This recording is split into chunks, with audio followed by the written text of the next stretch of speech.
These questions are in no particular order, but any of you who have complaints about the order, direct them to me because I'm responsible. I'm going to exercise the interlocutor's prerogative and ask the first question.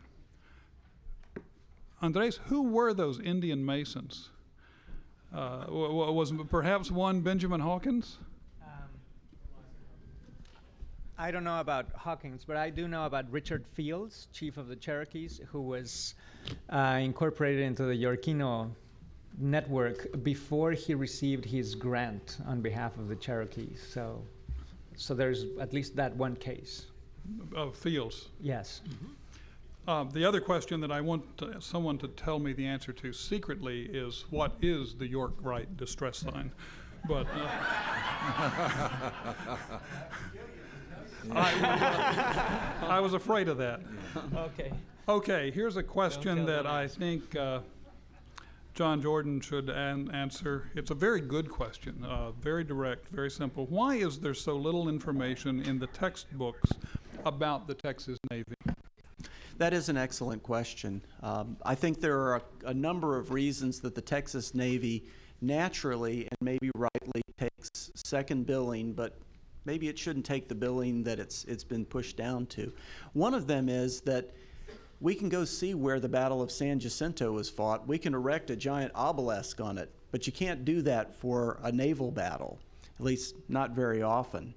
It's harder to appreciate also the impact of a naval action upon a land-based action when the naval battle really determines the supplies. Logistics are not the kind of thing that are naturally dramatic to us, and so it's a lot harder to so-called connect the dots between something that happens in early April 1836 and something that happens on land several hundred miles away in late April. A question that perhaps Dr. Almaraz as well as Andres would like to answer, for Archie too perhaps. Explain how Freemasonry could become so strong in Catholic Mexico. Dr. Almaraz.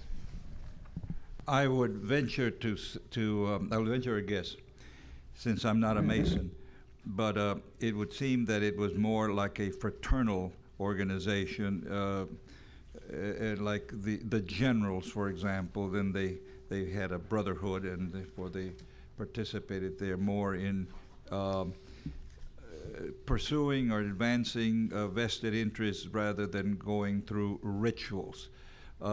Besides, in 19th century Mexico, you had a wave of anti-clericalism. And some individuals, like Valentin Gomez Farias, for example, who, when Santa Anna allowed him to assume the presidency on an acting basis, and he tried to be a good actor, then started persuading the Congress to enact anti-clerical legislation. And he couldn't understand why he would be mistreated on the weekend when the church doors would be shut against him, when he was a good Christian. Now, what he did Monday through Friday, that was a separate matter. And so there's a difference between being anti-clerical and being anti-Catholic. Does anyone want to add to that? Since you invited me, I shall. And I will tell you that you may learn everything you wish to learn about Freemasonry by reading the Old Testament. So if you've not done that lately, I encourage you to do that. Freemasonry began in the time of the construction of King Solomon's mine, and that's known as operative Mason, King Solomon's temple. That's known as operative Masonry. That's meaning men who make their living building things with stone. In the 17th century, it became speculative Masonry. That's men building better lives in various ways. They don't have to actually be stone masons. And I think that has a universal appeal. It's not restricted to, it starts in England, and then it went up to the north, so that's Scottish Rite, and then the part that stayed in the south is York Rite. York Rite comes directly across the Atlantic. Benjamin Franklin was the first deputy Grand Master. Scottish Rite goes over to France, then down to Spain, and as Andre said, down to Mexico, and then fire and fuel get together down here. I think what happens with the coming of the Yorkinos is that you create, as he points out, the machinery for an alternative political arrangement. Men who have pledged to each other to protect secrets with lives can talk about conspiratorial things with regard to the government. I don't think Masonry per se has anything to do with it whatsoever. They are as innocent as I'm hearing us. We get ready to all go see the Da Vinci Code and the Opus Dei says, we're just really nice folks after all. I'm saying to that same degree, Freemasons are very nice folks who have an opportunity, as he points out, to get together and talk to each other. One of the questions that came up that's related to this is what exactly was Poinsett being asked to do for the Yorkinos? Oh, okay, that's your... Okay. Well, there were no formal lodges in Mexico, or rather York Rite lodges in Mexico in 1825.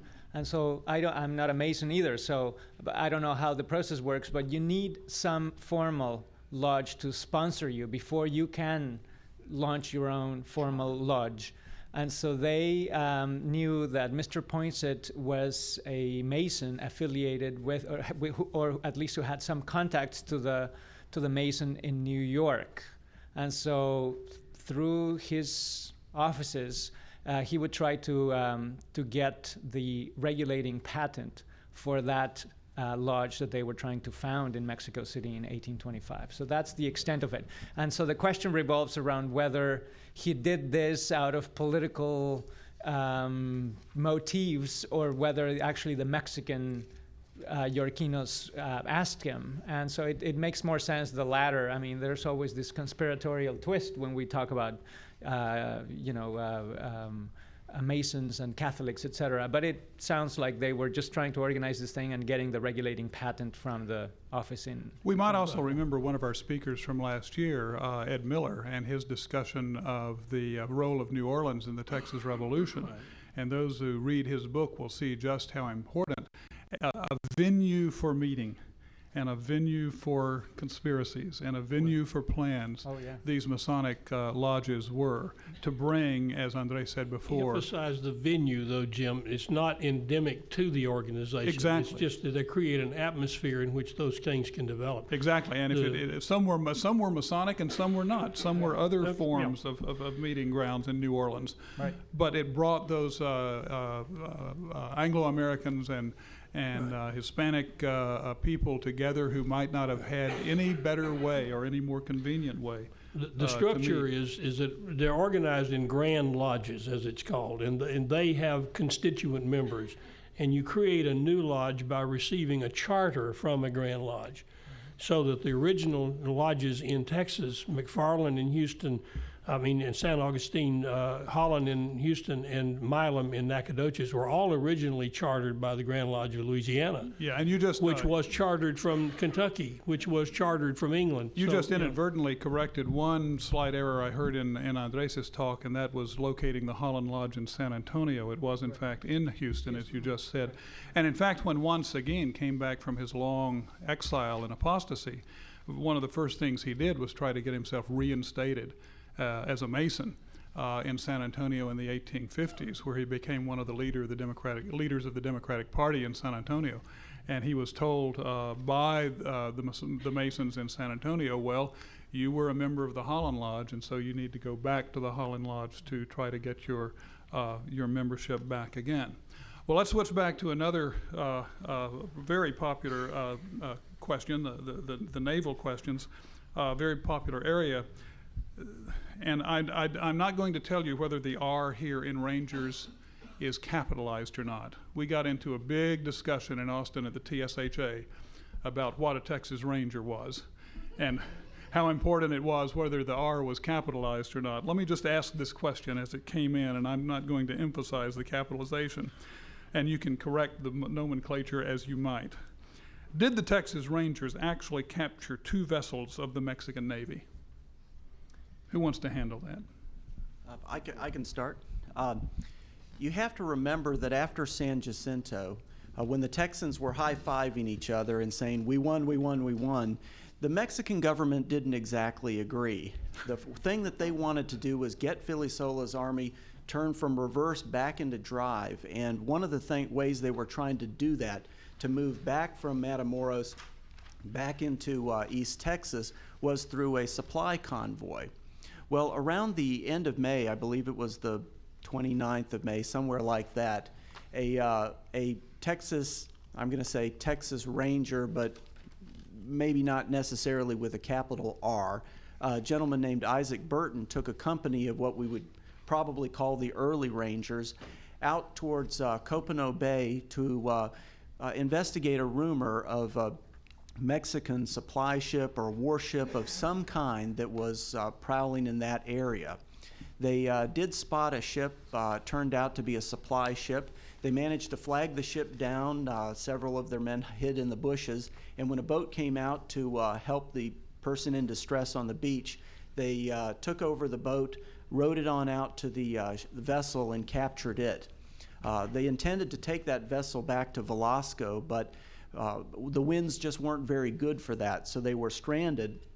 And within a couple of weeks, 2 other supply ships came out, and they used the first ship they captured to capture the next 2. Their names were the Watchman, the Fanny Butler, and the Comanche. And so I guess I would say the answer in short is no, the ships were not part of the Mexican Navy, but they were in Mexican government service, and it was 3 of them ultimately rather than 2. They were called Horse Marines. And I'm sorry, go ahead. Exactly. They were you might know more commonly the name Horse Marines, and if you go to the Handbook of Texas, the entry on that's under the Horse Marines. Exactly. I learned about them in Texas history movies as the Horse Marines. Jerry, this is a question that you might want to answer with regard to the wreck of the Montezuma. Would it be possible to interest the TV show History's Mysteries in examining the wreck site?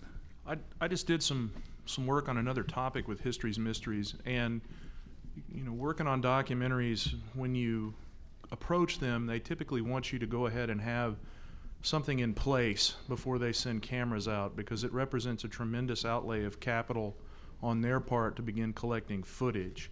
So yeah, TV is definitely a part of our outreach strategy, but that comes into play whenever we've actually got money raised and the ability to go on site and start doing work. Back to the Navy again. Why did James Morgan get in such trouble with his activities related to the Texas Navy? James Morgan from Morgan's Point on Galveston Bay. Absolutely.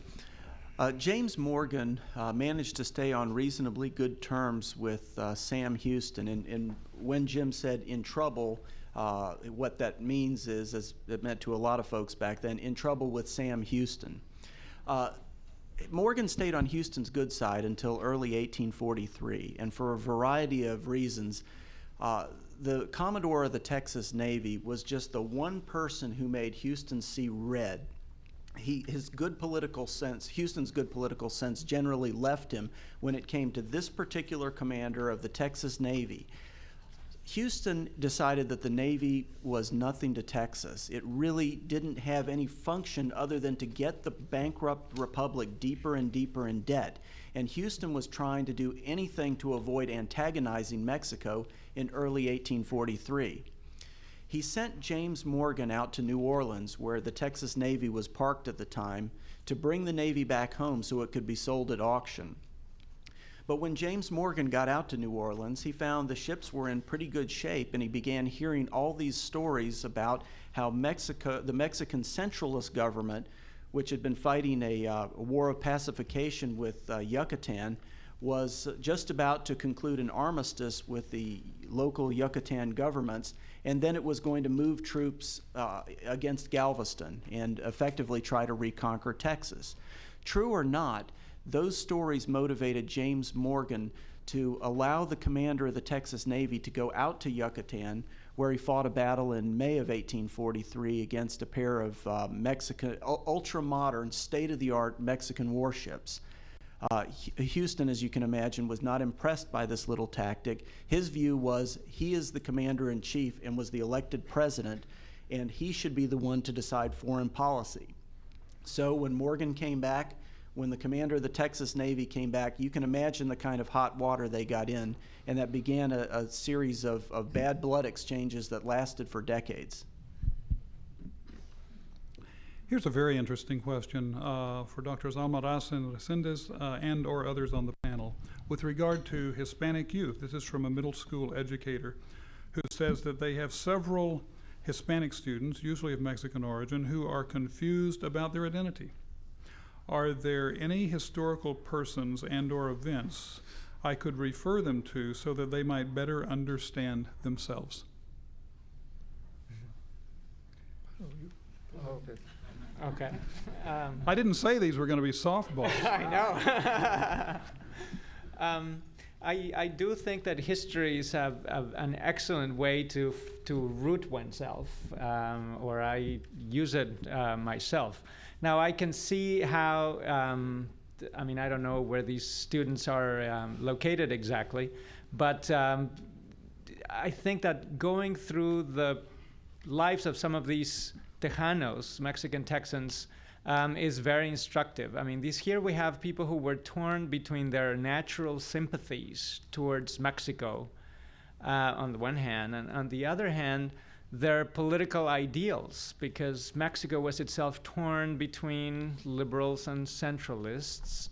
And so at some point they had to decide, do they follow their political inclination or their natural ethnic inclination? And the results are varied. So maybe that's the liberating part of this.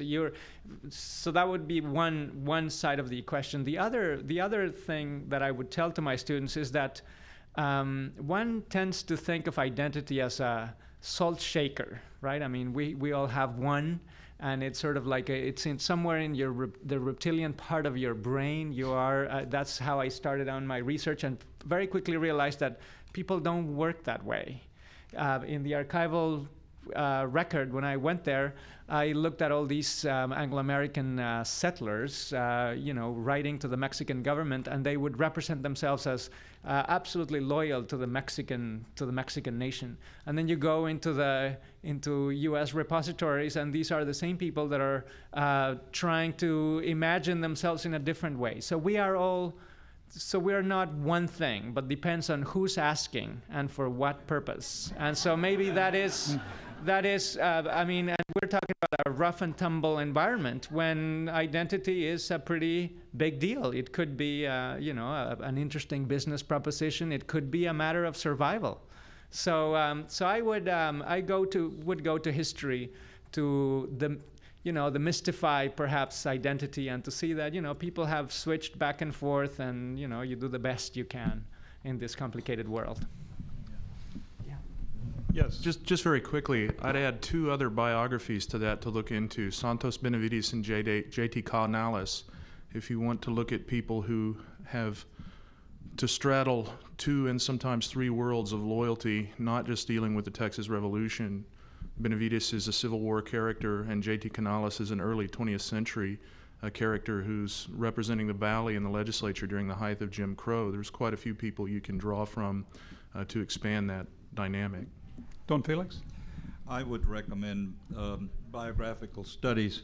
I heard during the Depression the term Tejano with a little T.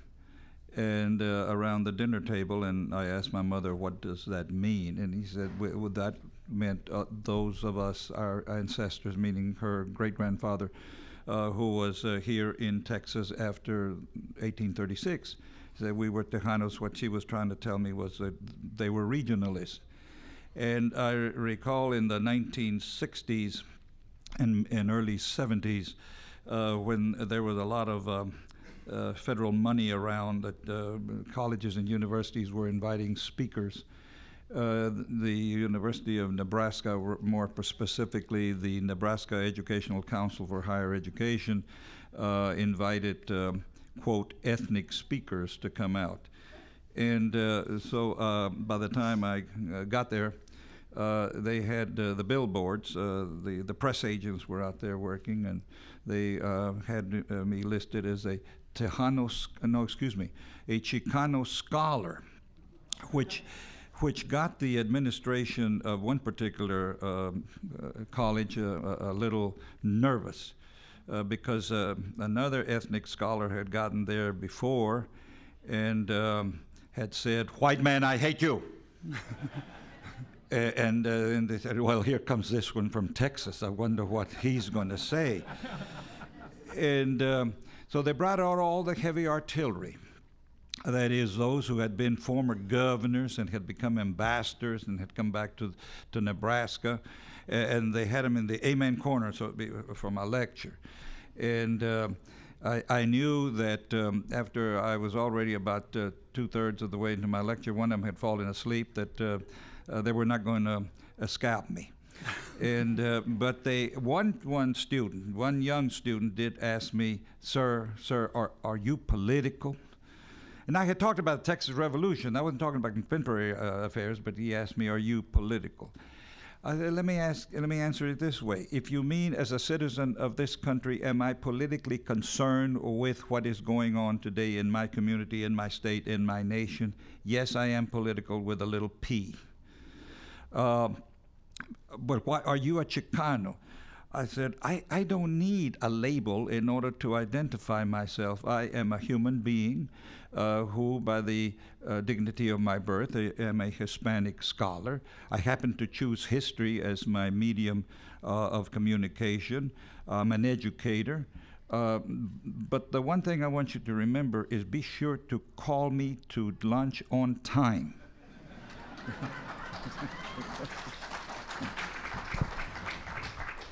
Here's a question that occurred in my mind as you were speaking, John. Can you speak more on the origins of the Invincible as a slaver? Who built it? Who owned it? How did it come into the Texas Navy? And perhaps you or someone else on the panel might speak on the role of Texas in the illegal slave trade. Certainly. It's a good question. The Invincible's origins are documented in its registry, which was copied and is in a booklet that's in the Texas State Library, among other places. It had the type of specifications that would be ideal for a slave trader running roughly from the Caribbean into the southern Gulf Coast particularly.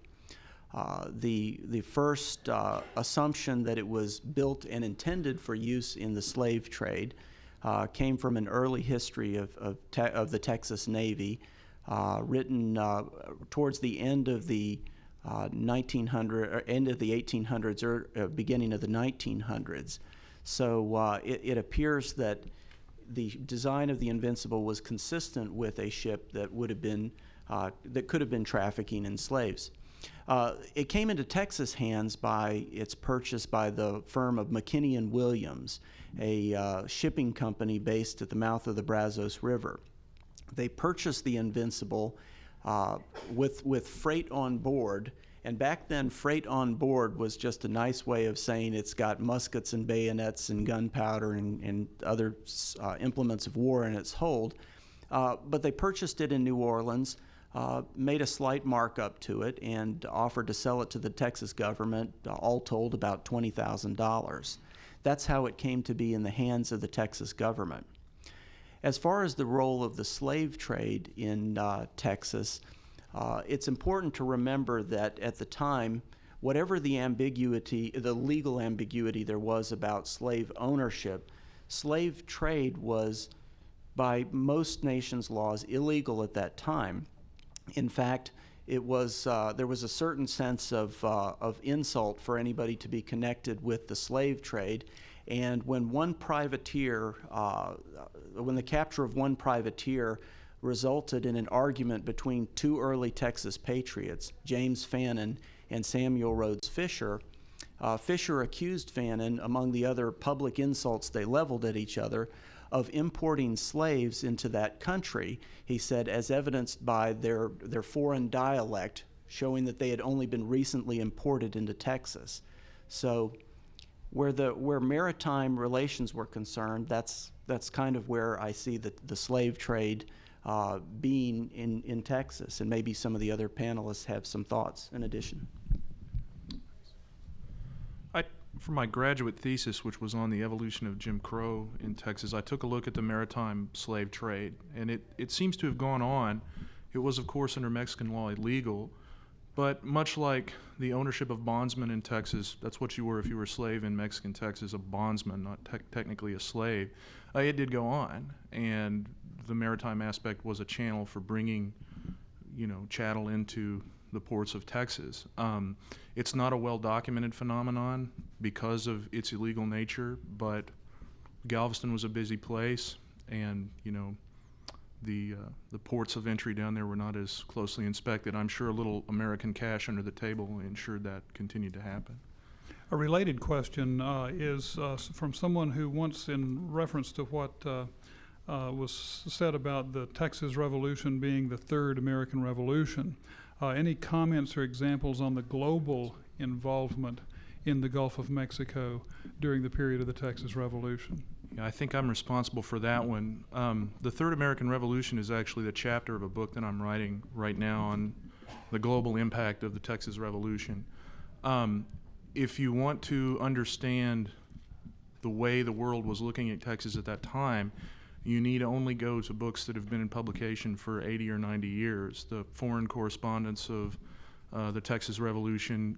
You can now go to the British Library online. For about 5 years now, they've taken the archives of the British Museum and created this new agency called, I think it's called the British Library. They now have indexes to their collection online. Just put in Texas sometime, or go to the Times of London or the New York Times online, put in Texas, and see what you get. You get a lot of names you've never heard of. People like Samuel Swartout and William Christie become very important in that correspondence. And you get a sense that there are a whole bunch of ships from various countries parked down in New Orleans and in Galveston Bay that seem to be doing nothing more than floating around and looking at Texas. You also find a year later, the Texas Revolution mentions in newspapers in places like South Africa. Clearly, Texas was one of the first republics to emerge on the face of the planet, and anyone with a revolutionary bent was looking at us as an example of what could be done in the face of monarchy or in the face of colonialism. So again, there's a lot of research that's already out there. There's some that we're only scratching the surface of, but that phrase, the Third American Revolution, is going to be a chapter in a book that hopefully will be out sometime soon. John, I know in your book you mentioned the British activity. Is there anything you'd want to add to what Jerry just said? No, I think that was an excellent summary. You have to remember that at the time, England was not perfectly happy with the United States like it was after World War II.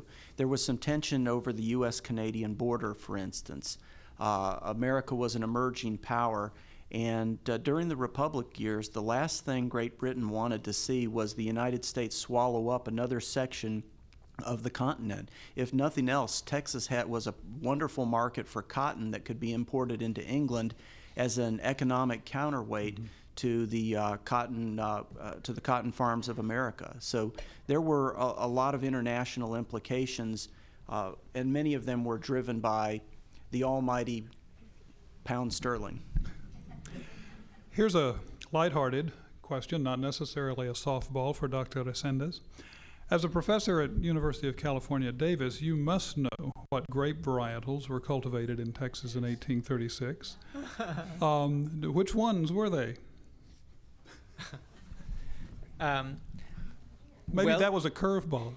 That's a very tough one. And I must say that I know the statistics. I know that Californians drink 3 times as much wine as people from other states. But I can tell you that even Californians are beginning to be curious about things like the Longhorn Chablis and things like that. So we look forward to that. Dr. Almaraz, and perhaps Andres too, with regarding pamphleteering, could you elaborate on any similarities with the American Revolution, committees of correspondence? Could there be contemporaries of Samuel Adams regarding the Mexican-Texan Revolution? Could Los Guadalupes parallel perhaps the Sons of Liberty, and is there a Boston Tea Party for Los Guadalupes? No, I think there was more of a rather a stronger connection in the first decade of the 19th century when pamphleteers went into Baltimore, and they were from the Caribbean area. They were looking for full employment opportunities as filibusters, and pamphleteering became a way of trying to propagandize their objectives, or try to get recruits, try to get investors. Alvarez de Toledo, Jose Alvarez de Toledo, whose nationality is difficult to pinpoint. Was he from Puerto Rico? Was he from Cuba? Was he from the Dominican area? We don't know, but he was an adventurer. He was very active in Boston in the 1810s and into the next decade, rather that particular decade. And he was pamphleteering, and he sent bundles down to Louisiana to take advantage of the neutral ground in order to promote armies to gather in there. And so you had then that aspect in Texas history of the filibusters, the filibusteros, which became, I guess, a code word for pirates, horse thieves, stargazers, anyone who just would be willing to shed their national identity and go find opportunities elsewhere. And Santa Anna, when he was a young lieutenant who came to Texas in 1813 and who participated at the Battle of the Medina, heard his general say that, this is Joaquin Arredondo, anyone who comes into Texas for purposes of destabilizing the government, armed in a territory of a friendly power adjacent to Spanish territory, if caught, will be executed as a filibustero, as a pirate.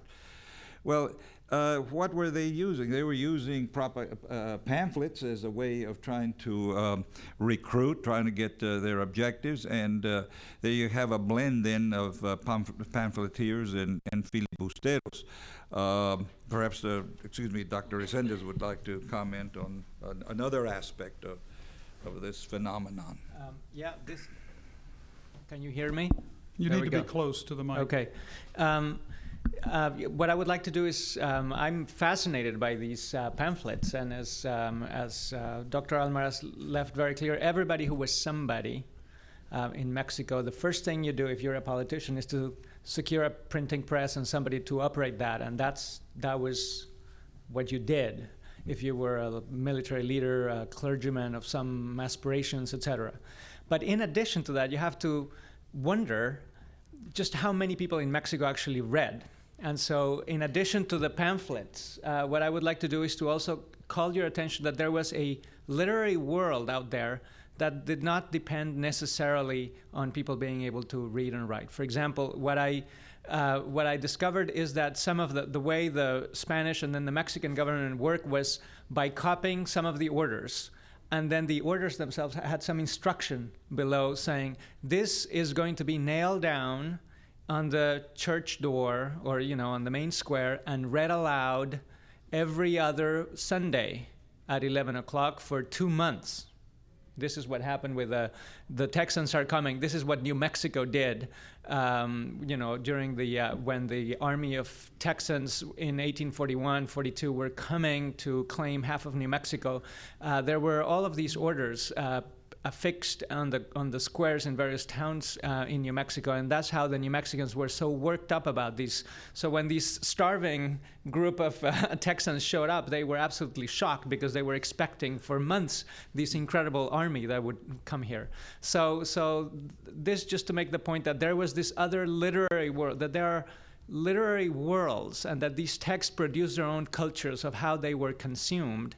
And certainly pamphlets is one, but there were others that informed people. And the last kind of thing that I think that you rightfully pointed to is that there were very few newspapers in Texas. There was a very lively Texas newspaper scene in the 1850s and 60s and 70s. But if you go back to the 1820s and 10s, you discover that there was nothing published in Texas.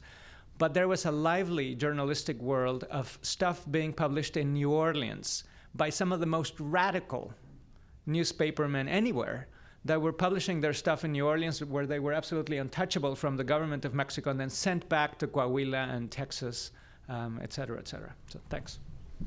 During this period, there was a U.S., his title was a special agent, William Shaler. And for a number of years, we Texas historians wondered, well, what was his role in encouraging filibusters with the use of pamphlets? Well, they found some materials over at the archives of the College of William and Mary, and the scholar who then was editing these. I never knew who the scholar was, because they just sent the manuscript to me to comment as to whether they would be useful as a source of information. Definitely. So I didn't agree with the thesis that William Shaler was the prototype of the CIA. And I said, intelligence gathering, yes. That was the era. This had been going on in the late 18th century. Nations were sending out scientists to gather information about other friendly powers. And Shaler was an active agent of the State Department. He was in Louisiana supplying pamphlets in order to encourage the partisans whom he favored.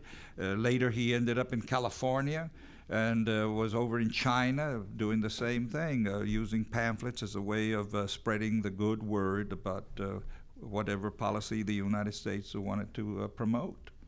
Someone earlier mentioned Dr. James Grant, also known as Diego Grant, the Coahuilan rancher, who was very deeply involved in first the Federalist civil wars in Mexico in 1834-35, and then in the Texas Revolution. He's that man who drained the Alamo of material and men and took them down towards that Matamoros expedition. The Texas A&M University Press has accepted a manuscript, which will be published in a year or so, called The War for Texas, by Dr. Grant's great-great-great-great-grandson, a Scottish scholar by the name of Stuart Reid. And in using both family documents and records from the British Foreign Office, Stuart Reid has a very good case that Dr. James Grant was a British agent, and that the whole Matamoros expedition was an effort to pull Texas out of the United States orbit and to organize what Grant and others even persuaded men like Fannin and Austin would be a good idea in the fall and winter of 1835, and that is creating a North Mexican Confederation, including Texas and with the other North Mexican Federalist states. And it's exactly what a British agent would be doing. The American agent who went down to South Texas to try to head this off was, of course, Sam Houston. That silenced the room. But if you read Sam's letter from Natchitoches that he wrote in early 1833, after he'd been in Texas for a few months, it is very clear that he is acting in the interest of bringing Texas into the American Union. This is the letter he wrote to President Jackson. Stepped over the border, wrote his letter in Natchitoches. I don't think he wanted that to be read by the Mexican officials. But I think there's no question that whether official or unofficial, and Jackson was too smart to make it official, that Sam Houston's acting as an American agent. His lodestar, as John Jordan has made clear in his book on the Lone Star Navy, was to get Texas into the United States. And Houston said this over and over and over again, both while Texas was part of Mexico. Secretly, he said that, and then while it was independent. Dr. Crisp, let me make one point on that to agree with you. What flag was the pocket flying when it was captured? The United States flag. A Navy on the high seas has very, very broad jurisdiction to engage and capture the enemy. The United States Merchant Marine was trafficking in goods to Mexico. It is very dangerous for American ships to be captured on the high seas by the Texas Navy if your project is to bring Texas into the United States. It's another motivation for why Houston did not want a far-ranging navy with broad authority running up and down the coast. And Houston also wanted, if I could just steal a bit of John's thunder, Houston wanted Texas to look weak in 1843. He wanted Texas to look weak because he wanted the British and Americans to be deciding who was going to go in and rescue Texas. And he wanted the United States especially to fear that Texas might have to throw itself into the arms of the British Lion, and for Morgan and Commodore Moore to go down and whip some Mexican butt off the coast of Campeche was not in line with the bigger plan. Sam Houston was able to see 3 or 4 moves ahead of most other people, both when he was president and when he was the general of the Texas Army. And he's thinking big picture when a lot of other people are thinking heroics. And that's one of the reasons he's probably one of my favorite people. Let me ask you a couple more questions. We're not going to get to all those, but here are a couple that, again, speak to this issue of multiple identities. Were all the Mexican soldiers fluent in Spanish? The answer is no, certainly. And who would like to give a quick answer to that? I'll handle it myself if you'd like, or Sure. so. Well, there were several Yucatecan units who were impressed into the Mexican army in Yucatan who were not fluent in Spanish. It's important to know that when Mexico achieved its independence in 1821, probably half of the people in Mexico could not speak Spanish. Is that about right? Is that close enough? Maybe a little less, maybe 30% or something 30? like that. There's a significant indigenous population there of many languages, many of whom were drafted and brought to the north. Certainly, Yeah. the first language was of half, perhaps, was not Spanish. Yeah, right. And a related question here was, what about Mexican foreign officers? Well, in my tracking Hermann Ehrenberg, the Texan private who was a German, one of the persons that he talks about most in his memoir is, I think it's Colonel Juan Jose Holtzinger, who was a Catholic Rhine Prussian in the Mexico. Is it? I'm sorry? Juan Jose Holtzinger. Yeah, well, it's like Diego Grant, you know. Sure. It's like Esteban Austin, sure. You know, you do as the Romans do. Yeah. And his son, Holtzinger, also, another Holtzinger, also fought in the war with the United States. But Holtzinger was a Mexican engineer who spoke fluent German because he was German, just as Ehrenberg was. And they had a number of conversations, probably not as many as Ehrenberg claimed in his memoirs. But he was very much one of those folks. So, and goodness, if you read Lone Star Navy, you'll see. I keep plugging John's book because it's so good. You see these British and Americans serving in the Mexican Navy, the Texan Navy, the Yucatecan Navy. These guys are professionals above almost anything else. Can I just make one last quick addition to that, and that is a little more ethereal, but in the 1820s, when you read sources, Mexican sources, they speak about Americanos del Norte and Mexicans and Americanos also to refer to Mexicans. So there is this kinship as two sister republics in a sea of monarchical despotism. And there is this kinship that disappears in the 1830s, but it is important to recognize that there was this early rapprochement, as it were, between Mexicans and Americans, and there is this cosmopolitan world that would later cease to be. Yeah, the idea of being a liberal republic is a big, radical, important deal in the 1820s. And there's a great deal of communal feeling across those lines that we now see as much more hard and rigid national lines. I gave Jeff Dunn a technical question that he's going to ask when he gets up here, and then I apologize to all of those who asked questions that we couldn't get to, but here's one other one that I'm going to throw at Jeff. I know he'll be able to answer this. If Osama bin Laden flashed a Masonic sign, would George Bush protect him?